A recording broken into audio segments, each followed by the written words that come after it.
Welcome, everybody. My name is Jana Weiss. I am the Student Life Coordinator for Global Online. And today we are talking about the online library, online information research tools. And with us today is one of our wonderful HCC librarians, Alexandra Omastika, who's going to be talking to us about all things research and how to do it correctly. Welcome, Alex. Thank you, Dana, and thank you everybody for being here today. I appreciate you. We're gonna have a little bit of a conversation about the online library and what that means for you. So be ready to ask questions as we go through the presentation. As I want to base this a lot on your needs, and this is going to be a general overview. We're going to highlight some things about the library, and I posted the link to this presentation on our chat so that you can always go back to it. So let me share my screen.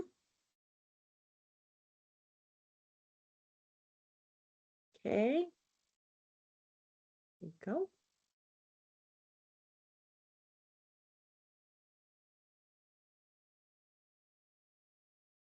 There we are. So welcome again to the HCC Online Library. This session, it's focused on um, the HCC library, although some of the things that I talk about it's also are going to apply to other libraries that you may use in the future. Now, one thing that I'm going to highlight is that when you click on your link, if you click on the link on this presentation, you're going to see that this presentation actually has active dynamic links inside. So if you click on when it says click here to visit the HCC online library, you land on the library. So there's a variety of different links through the presentation. And of course, our library website is library.acc.edu, and you can get to that location from the presentation. So one of the first things that I want to highlight is this word, like this focus on the online library. Okay, when we talk about online library in the context of ACC, we are really thinking about our site and how is it that let's call it a curated information ecosystem. This is something very specific. So when I'm talking about the library and the library website, I want you to know that there are a lot of people behind the scenes being very intentional about everything that you're going to see on the online library. Okay, it includes different aspects that are catalog, the Eagle Library Search, databases, media, webinar access. So we'll see a little bit more about that later. You can have access to Flipster fairly quickly, and then our hours and additional information about library resources like geared towards students, research and writing, and faculty. So all of this is designed by library staff, and every single thing that you see on the screen is the product of the work of one of my colleagues. So I really want you to consider that this space is not automatically generated. There's a human behind the scenes working on making sure that every single aspect of our website works for you, because this is the primary spot for accessing that. So when we're talking about the online library and what it is, I want you to remember that the content in the online library for ACC and other libraries is also curated. So there's people behind the scenes making sure that a specific set of content gets to you in a way that it's compliant with this displaying policies. But if I'm thinking about search engines and I'm thinking about something like, oh, it immediately comes up, something like Google, this is not a library. This is a search engine that uses algorithms to take you to different results, right?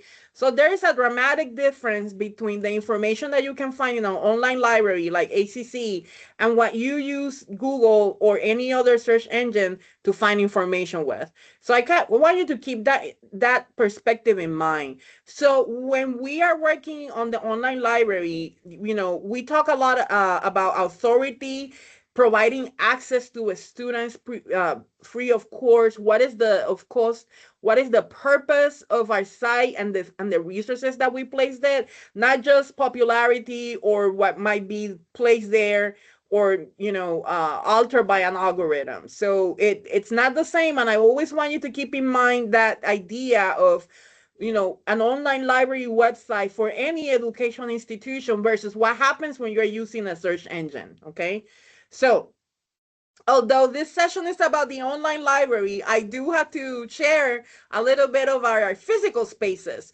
So some things that I want you to remember is that all of our locations, you can find information about them online to see if you want to visit or work on site. We have Wi-Fi. We have a lot of spaces for studying. So you're always welcome to visit our libraries or our digital access centers throughout the system. And we have them distributed through the district, right? Some of the things that you will find are study areas that might be a little bit quieter or adequate for group studies. We have computer labs. We also have staff on site that can help you in person. And I highly invite you to explore that if you get a chance. When you are an ACC student, you belong to all of the libraries. So all of them are here to serve you. You don't need to just focus on one campus. You can go whenever, but you always have your online library that you can visit remotely. Okay. So when we talk about getting help, you might wonder, well, how can I get help from the online library at ACC? One thing that I want to highlight is our Ask Our Librarian service, where you can go during hours to ask different types of questions. So you can place your name, you can either place your email or your phone number, and then you can have an exchange. So for example, if I say my name and I'm going to share my email, I'm going to share my work email. And when I say demo, they already know that I am demonstrating this on site. I'm going to start the chat. And now I'm connected to the system and I'm waiting for one of my colleagues to get on board to grab it. And it's Jennifer Crispin. Thank you so much. And she's replying back. I can email myself this transcript.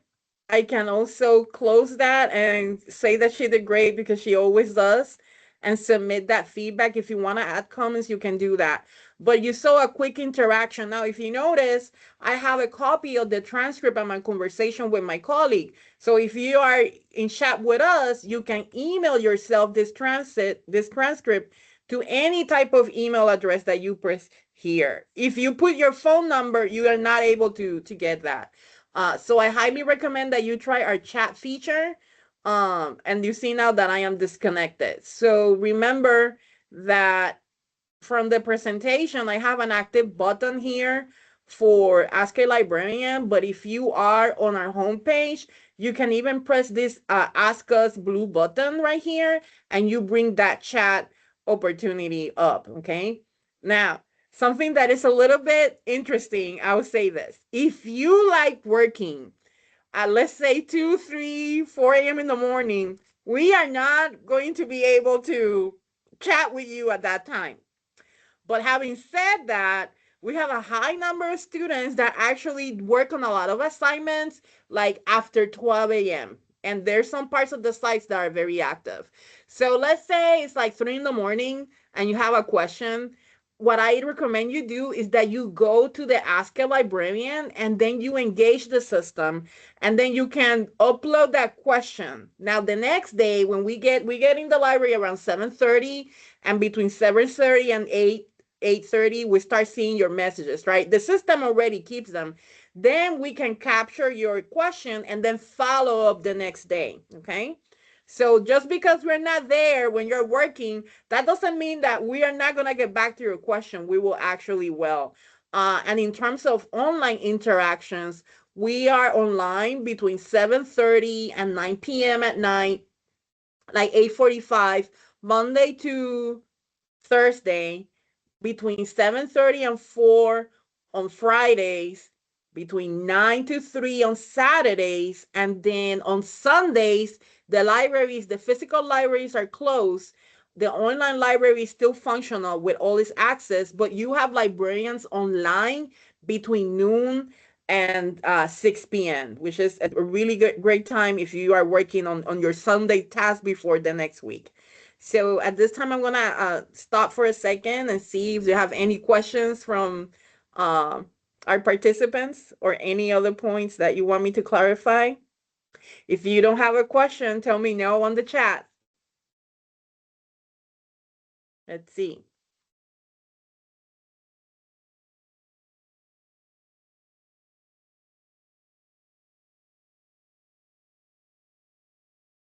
Doesn't seem like we have any questions at this. Oh, hold on. Okay, thank you, Dan. Thank you, Sarah. Thank you very much. So let's get back to conversing a little bit about other things that you can do. Just as you have the Ask a Librarian, I place the same link there. You can request to consult with a librarian.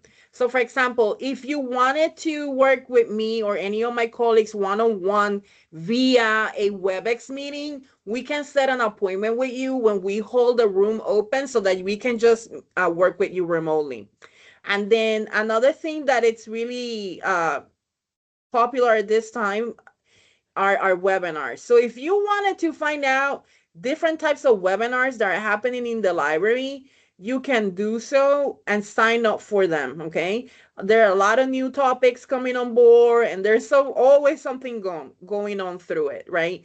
So just remember that for the webinars, you will scroll down and click on webinars to see what it's available through the library as we're moving across the semester. So there's different ways of interacting online with your library and your librarian so that you can get the assistance that you need. Now, one thing that sometimes comes up when using the online library versus search engines is like, well, why is it that there's so much insistence of on us using library databases versus search engines, right? So one thing that you must keep in mind is that library databases are subscription based uh, products that we acquire, that ACC acquires on your behalf, so that you have access to high quality information that is peer reviewed. Okay.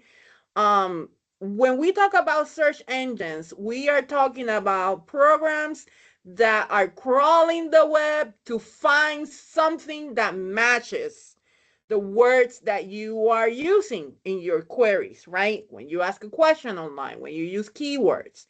Um, there are different types of search engines in the market, right? But one thing that I will highlight is that in databases, information is usually organized by headings, subjects, and you have a lot of peer-reviewed content that you can use uh, that you can use and you can query in a different way.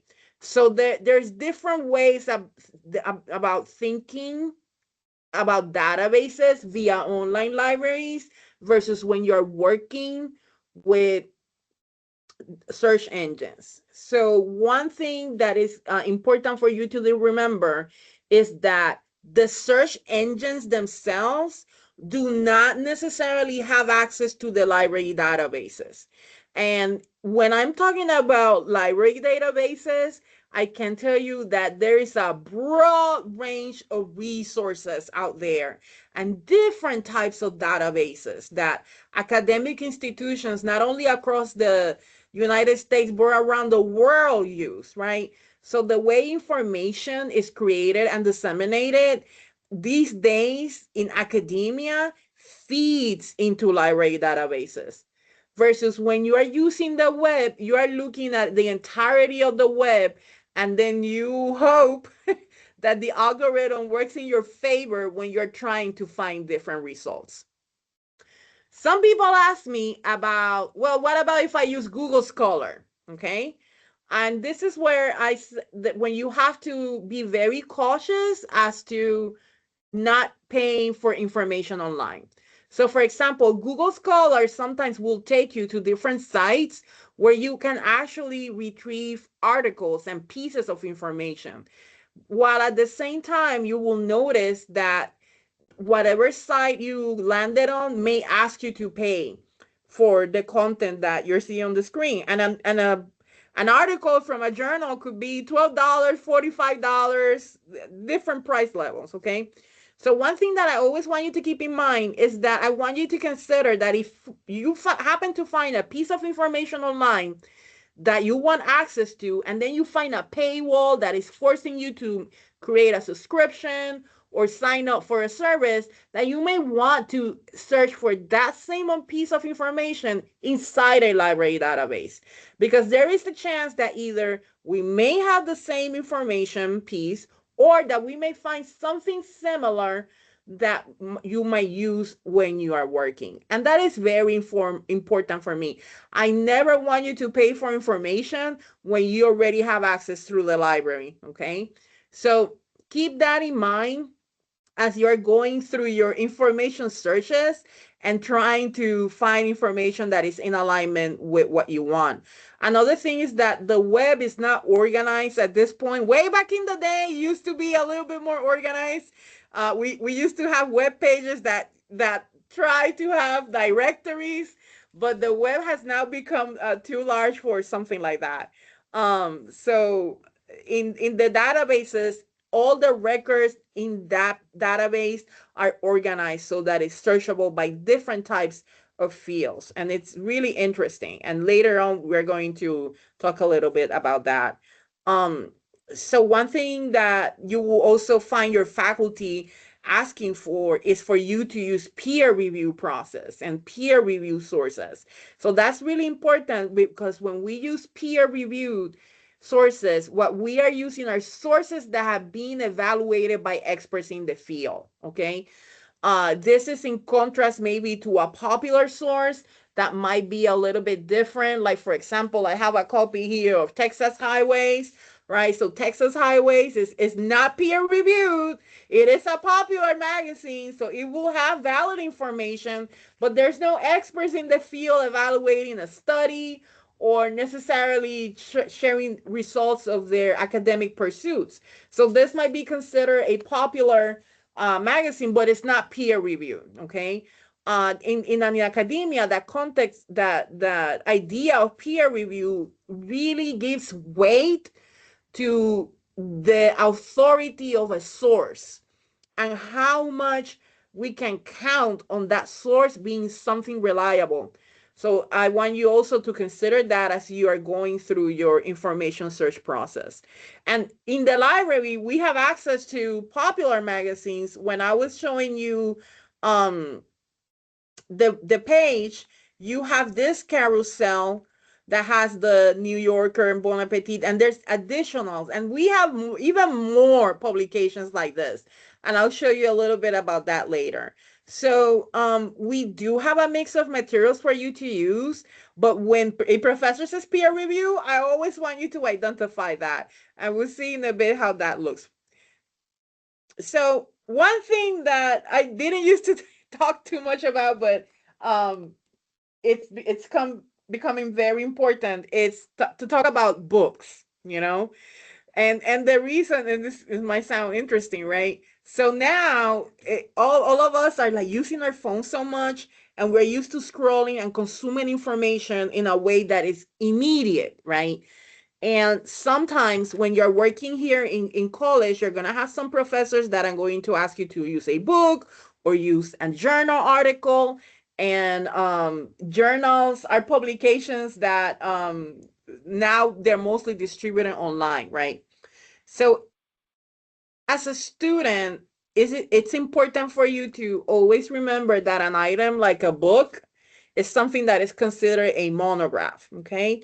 In itself, a book usually is going to treat a topic in a broad sense. So for example, this book is about the digital mind and how it's redefining humanity, and it has plenty of pages. It's a little bit, long, and it is lengthier than an article, okay? there are books about all sorts of different types of topics. And there's books of all sizes, miniature books, giant books, you name it. But one thing that you could evaluate as a strategy for yourself, no thanks for the copy of the prescriptions. when when you are using a book, is that if you are developing a topic and you're searching, a book could give you a broad overview of a certain subject. And then once you identify perhaps what you want to concentrate your focus on, then you can go and use databases to find specific articles to really narrow down what you're working in. Okay. Um, so books are here. They have been transformed, right? And now we have not only physical books, but digital books that you can retrieve. And when there's one thing that I'm going to be cautious in saying is that you want to find your books from credible sources, okay? Be very careful about trying to find books online for free or not trying to buy the book. You can always check with us to see we have a book around your topic. And if it's in regards to your coursework, always remember that you need to check the syllabus of your class to see what type of book is your professor recommending you to get. That is really important for you to do. Um, Let me get back here. So when do you use a book? That's a little bit lengthier.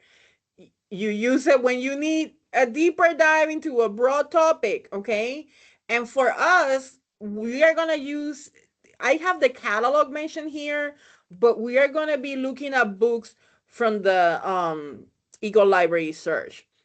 Another thing that the library provides you access to are news, magazines, and media. If you want a newspaper, we have a database for that. If you're looking for some videos that you can show as part of your work, we have streaming media. And it's always good to evaluate the type of position that you're getting from diverse resources, okay? So let me see if the next one is, I have one slide here that has to do with Chicago, MLA and APA. So if you're looking for assistance in that and you click on that link, you can get to the page that gives you the library guidance. But when it comes to information and using the library, one thing that I don't want you to do is pay, okay? Because we have access to resources that you can use for free. That's already part of the cost of our education. So as you are going through and evaluating things, be aware of things that want you to pay. And specifically, you want to avoid predatory websites. There's websites that want you to pay for templates, or please do not have anybody pay for writing your paper, taking your exams, or doing things like that. This is against student conduct, the student conduct policy, and you need to be very mindful of not doing anything like that and then falling into committing like plagiarism. So when we are talking about the online library, one thing that you want to know is that we have a feature that's called the Eagle Library Search. And it's located right here at the top of the library website. And I want you to consider this right here as a one-stop place for you to conduct your searches. It's like a gateway, and we only have one gateway that looks like this, okay? We also, as of today, we have 289 databases. That number goes up and down. It changes because sometimes some databases fall off the subscription list, or there might be a change in which one might have to temporarily take something off.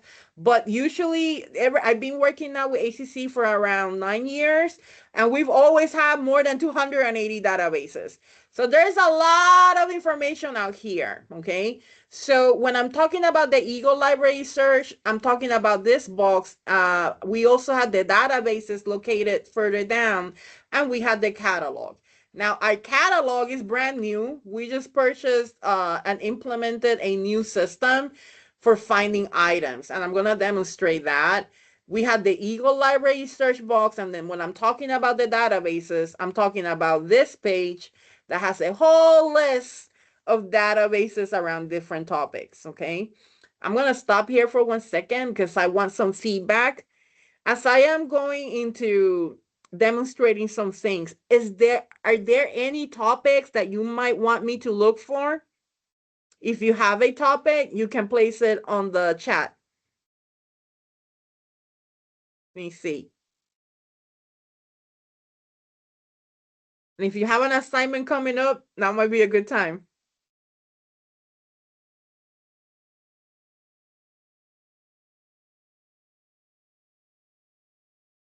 Melissa, Tam, or Syed, do you have a topic that you want me to look for?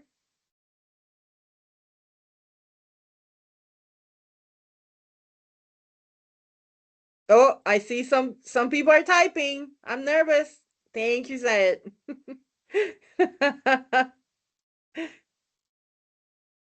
Syed is helping me. He's like, no, it's okay, Alex. Oh my goodness, Miss Sarah here. Thank you, Melissa. Okay, Miss Sarah is suggesting artificial intelligence and healthcare. And we're gonna go with that topic. So I'm going back to the online library, and we're going to see what happens when we are doing the search in some of our different areas. So for example, if I use the Eagle Library search and I place that uh, those topics, what's going to happen if I'm going to have a combination of results that are going to mention artificial intelligence and healthcare, and I'm going to press search. I have to say that I am a fan of advanced searching. So now this type of search, which in classic librarianship is called federated searching, is going to return a lot of different results, okay? You have more than 300,000, which is plenty. And as you start scrolling down, you're going to see a list of items. I think it gives you 10 at the first time. Yep. But imagine, there's way more. So when you are looking at this page, at the top, I want you to notice that it would be meaningful for you to select full text, and this is going to transform the way your results are displayed. Now, there should be a little bit less. You can also say, well, perhaps I'm looking for information that has been published in the past. I'm going to say 5 years, and that will bring the amount of results further down. So now, and it's still a lot. Woo! And then you can also say that I want different types of resources. So you can say, well, I want something that's happening in an academic journal that has been published. I want something for news, reports. And I also have other things that I could select, like books. And notice here that you can select for ebooks versus books, which the books without the E are going to be in print, literature reviews, or different types of resources. On the same list, if you notice right here, when it says relevance, you can change these results and tell the system that you want to see what has been published most recently. This is very useful. And then you have other features like saving your search or create an alert. If you scroll, now we have, for example, a result of a journal that it should mention the words. And this is interesting, right? Because I mentioned here artificial intelligence and healthcare, and that is not coming up on my first results. So that is something that I watch out for a lot when I am evaluating information. Now, the second one is about ChatGPT and liver transplantation. That could be something very interesting. But let's say, for example, that I'm going to look for this particular article. I'm going to click here, and then the system is going to prompt me, in this case, to go to a different website. And let's say if it's available, checking that I'm not a robot. And here's the result of that search that we just did. And here is the abstract and the body of that article. Now, in my search, I look for artificial intelligence, and I can see here that the term artificial is mentioned inside the article.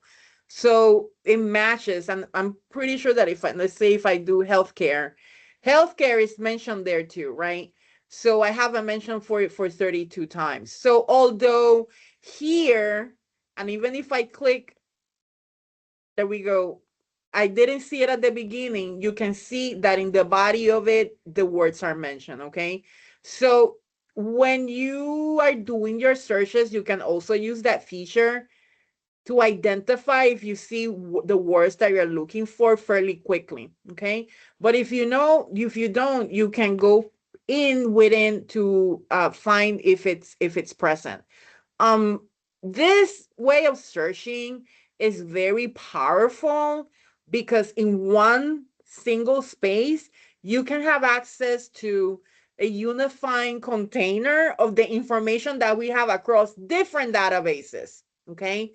But one thing that I don't want you to feel is overwhelmed, because yesterday I was working with a group of students and they were looking for a specific topic, and we ended up like the first hits that we got were like, oh, we had like more than 1 million results, okay?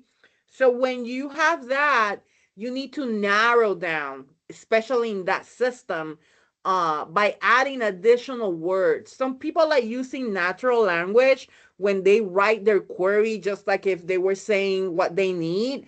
And some people increase their precision by using Boolean operators like and or not. Okay. My favorite Boolean operator is and. I don't like or that much because the way it expands things. Okay. So that way of looking for information within the library will take you to a lot of different places.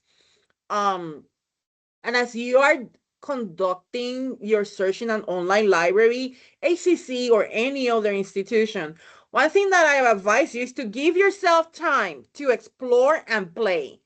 If it's like like let's say, I'll say maybe 9 p.m. and your paper is due at 11, you're rushing it a little bit too much, okay? In terms of content and evaluating information and get to where you want to be. So give yourself time, calendarize your assignments, and see how you're going to best integrate library sources into your process. Let me get back here. So we went to the library to take a look at the Eagle Library Search. Now, I really like doing advanced searches using this feature, because you are able to manipulate where you want information in a little bit of a different way. So for example, if I want all my results to include the phrase artificial intelligence and healthcare in the title, I can do so by using the advanced search feature. And this type of practice can be good for you to learn how to force different systems to bring you back results that you want. So now, in theory, all of my results should have those words, and I can see that I have a book, I have a second book, and if I keep scrolling down, now I have an academic journal, and now I have an ebook, and this would be a good example for how to access an ebook. On this list, I have different access options. So I'm going to click here, and I'm going to say that I want to see this book in PDF format. Now, from home, since I'm in the library, I can go inside the book directly. From home, you have to use your W number and your password, okay?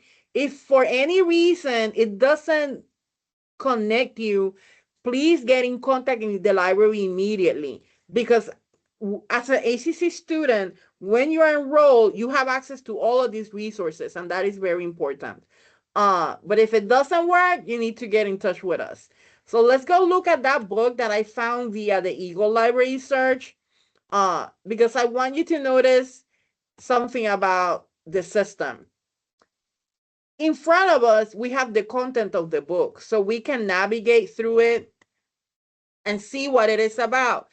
But on the right side, you have certain features, like, for example, looking at the content of the item, downloading certain sections of it. You cannot download the entire book, but you might be able to download certain parts of it, okay?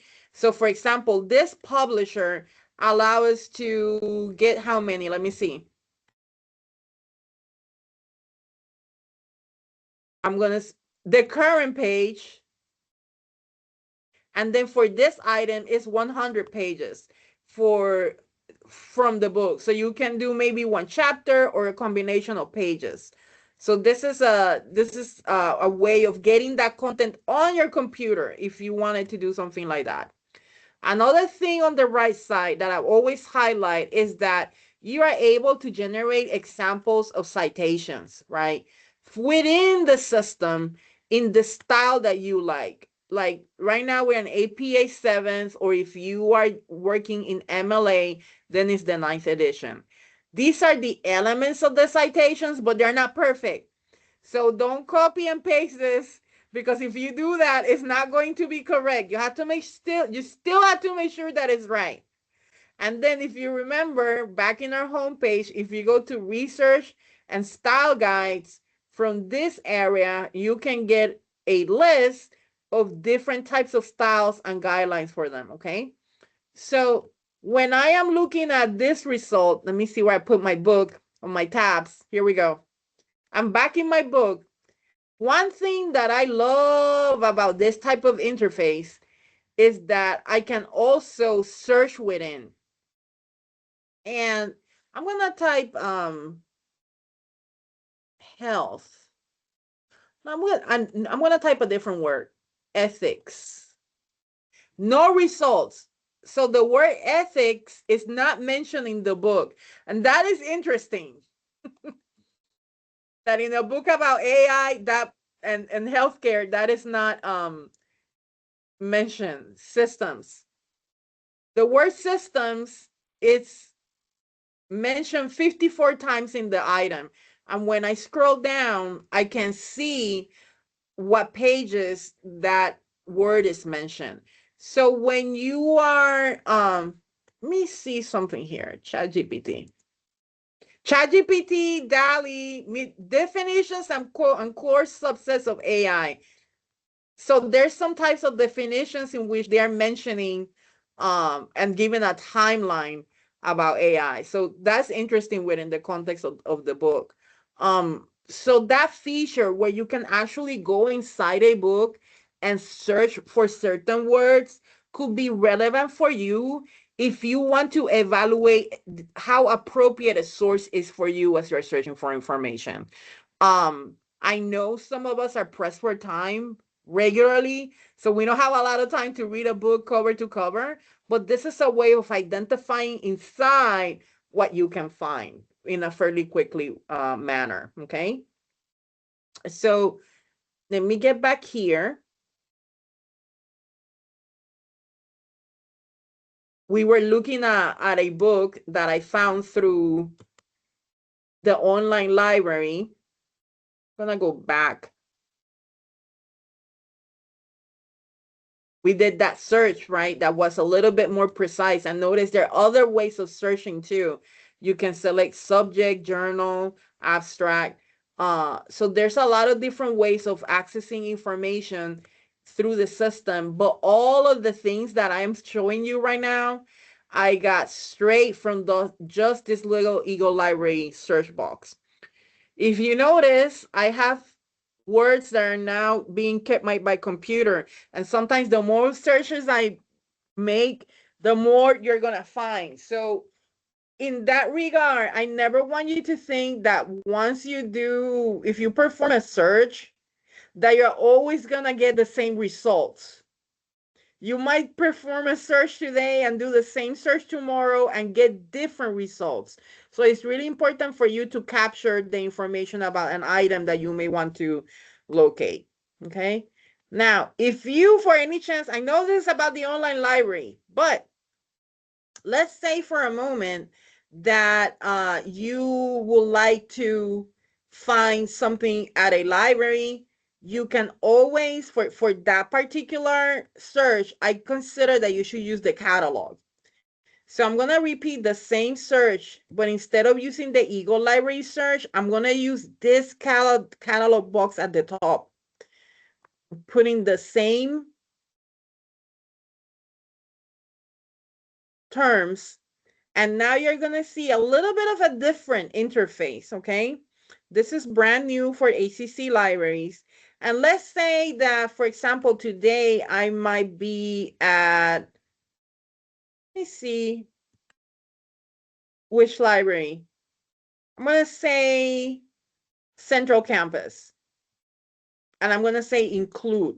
What I just did was narrow down my results to one because I wanted books that are related to those words, but located at Central Campus.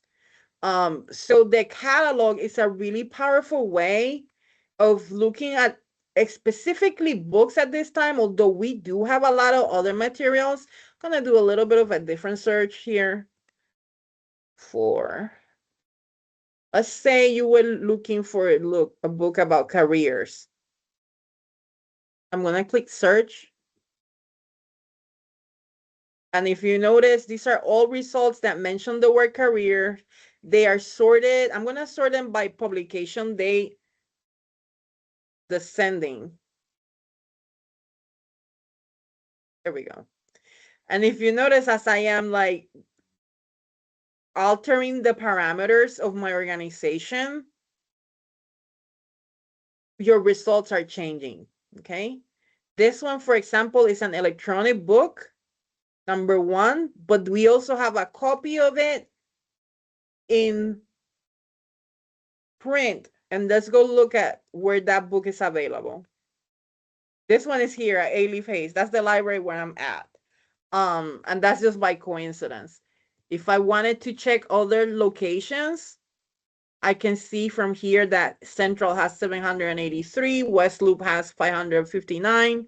So there's different books with that type of keyword on the screen. All right. And that's a search from the catalog. And I can say specifically what type of result I want. Let me check for the games today. I'm going to press search. Yep. We had 248 games in electronic resources. We also have uh, puzzles that the system can that you can borrow from ACC libraries. So we have tic-tac-toe. If you needed one, there's two available. One at Katy campus and another one at Spring Branch Library. So we have more materials than sometimes people consider. Let me see if we have a pastry collection too. This is related to Central Library, where you can borrow an aluminum pan or a rolling pin because of the culinary program. And I am interested to see, let me see if we have that here. Makerspace. If you select Makerspace and you click search, then you have a list of other items that you can borrow, like an acoustic guitar, crochet hooks. I believe there's also a sewing machine somewhere in the system, if not two, that you can borrow from the library. So the way that I was looking at that was through the catalog. And that is one of the most powerful ways of identifying different things. So Melissa is saying, if a book is a Central, can it be transferred to A-Leaf? Absolutely, Melissa. So a book can be transferred anywhere in the system that you may want to receive it. Okay. No cost for the transportation. It usually takes about 2 days to get there. Okay. Thank you for your question.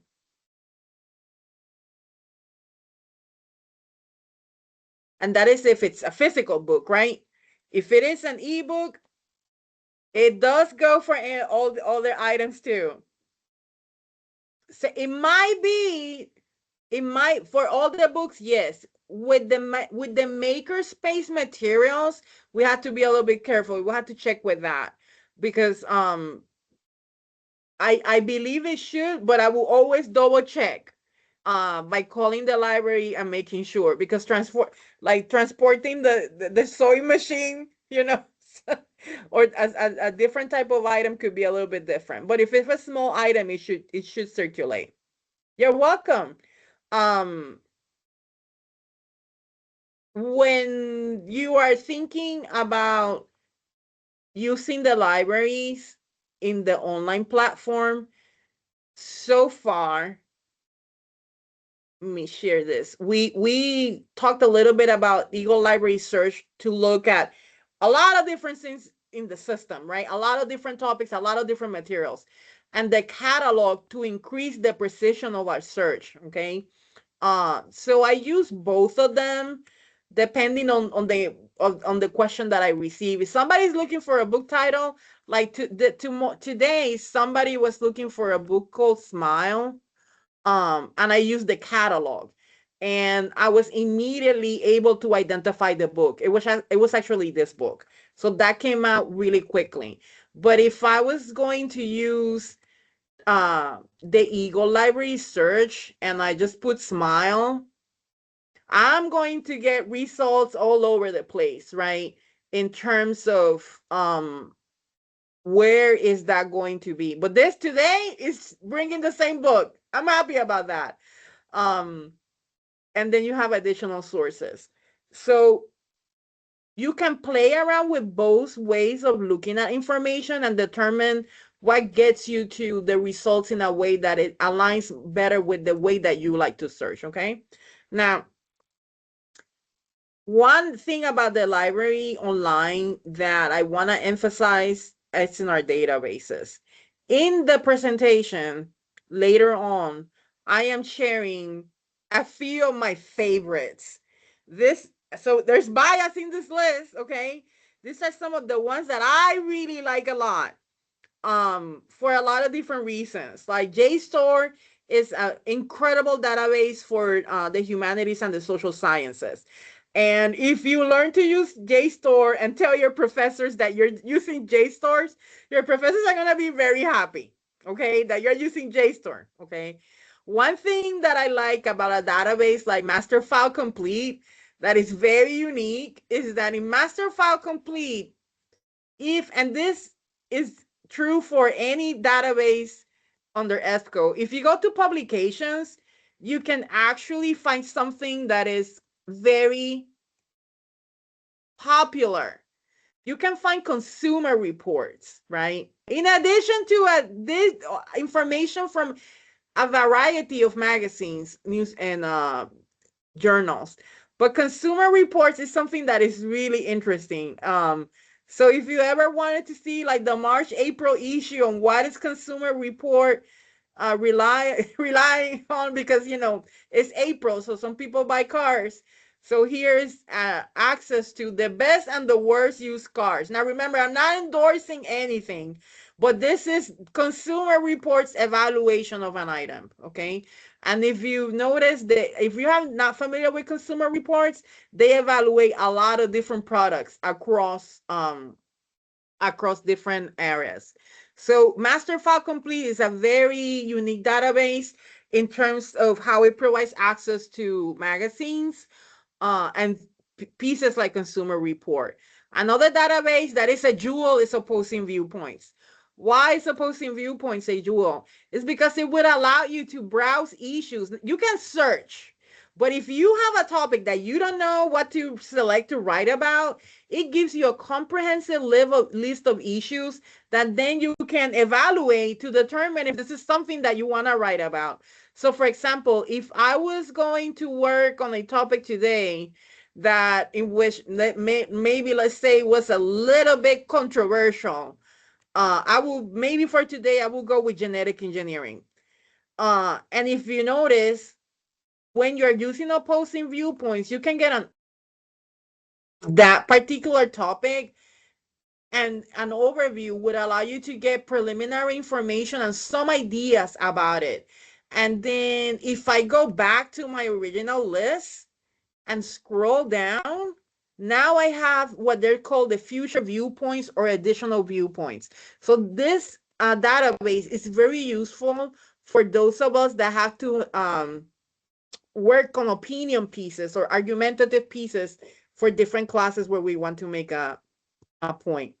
Another database that I will highlight here is the Gale Literature Resource Center, which is critical for literacy research. So, for example, if I had to write something about Edgar Allan Poe, I could get the literary criticism for some of his works and additional information. Yesterday, we had students working with Junot Diaz, and this is what we were looking at, okay?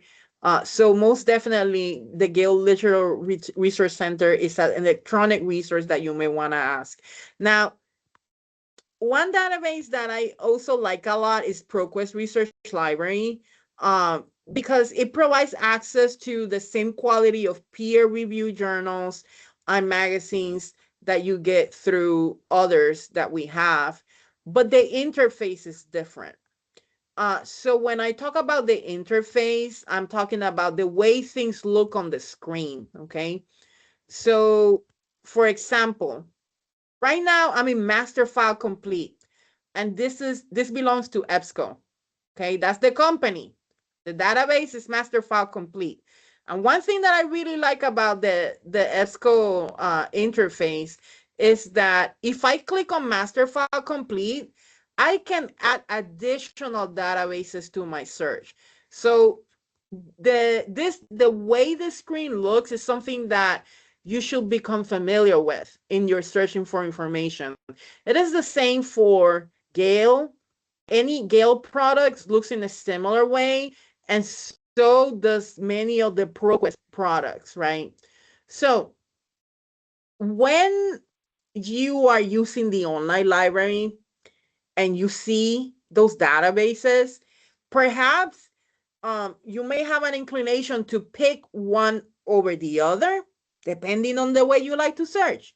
Those three that I share, the ProQuest, the EBSCO, and the Gale, are common across academic institutions in the United States. Okay, so if you go to UH or UT, the libraries over there are going to provide you, hopefully, access to them, with a difference. Sometimes, depending on which institution you're attending, you may find that the content in the databases is not the same, because some databases are going to have more subscriptions or more content depending on how the library curated what's going to be included in that database, okay? And that is something for you to keep in mind. So it's always good for you to make a little note where you are selecting, oh, okay, this is the database that I use, and this is what I did. And then one last database that it's a little bit surprising to some people sometimes, but I absolutely love, is the hobbies and craft source databases. So let's say you're done with school, no more school, and you wanted to research something like watercolor. Okay, did I write? Oops, watercolor. Okay. This database is exclusively grounded on finding information related to crafts and hobbies. So it has different things, like for example, I'm looking at watercolor, but it has a lot of different topics in it. So I highly encourage you to check that database in the future. And a couple of summers ago, we had a student that was running their own summer program, like their own summer camp, and they didn't want to buy resources for like learning. They didn't want to buy books, so they used that database to find activities to perform with the children. So they were extremely grateful that there was a specific database that gave them that kind of content. Okay, so We talked a lot today about a lot of different things. I see Melissa is typing. Let's see.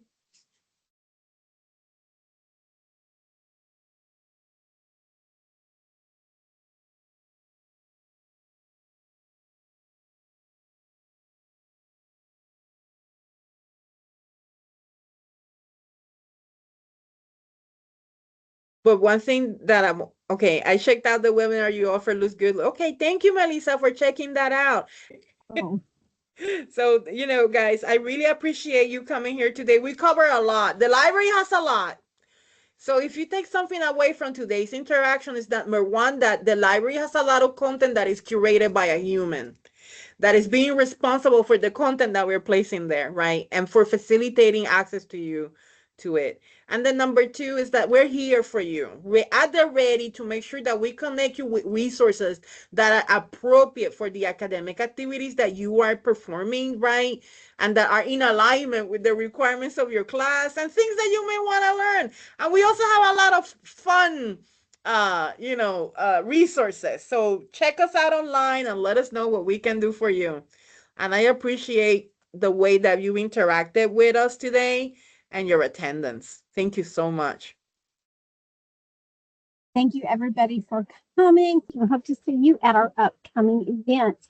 Thanks everybody. Y'all have a great day. Thank Bye. you. Bye. Take care. Be safe.